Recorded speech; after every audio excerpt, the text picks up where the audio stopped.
السلام علیکم۔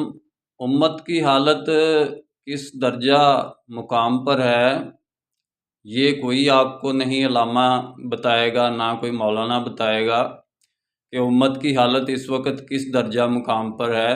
امت کی حالت اس وقت تقسیم امت کی حالت میں ہے، اور یہ کنٹری وائڈ، کانٹیننٹل، فقہی، طریقتی، لسانی مختلف نسبتوں پر تقسیم ہے۔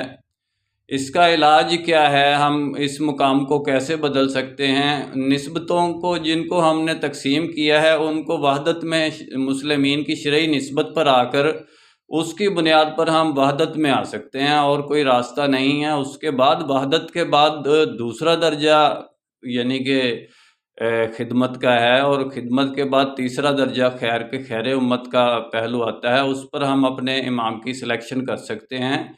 ہر کام کی سٹیجز ہوتی ہیں۔ ان مولوی کو کسی سٹیج کا پتہ نہیں ہوتا، بنا بنایا دین اپنی جیب میں ڈالا ہوتا ہے، اور اس کے باتیں سنا کر فلمیں دکھاتا ہے اور سٹوریاں سناتا رہتا ہے، اور لوگوں کو یعنی کہ اپنی دہاڑی پاس کرتا ہے، روزی روٹی کا مسئلہ حل کرتا ہے، اور کوئی بات نہیں ہوتی مولوی کی فرقہ پرستوں کی یہی بات ہے، اور ان کا کوئی مقصد نہیں ہے، اسلام سے کوئی غرض نہیں ہے۔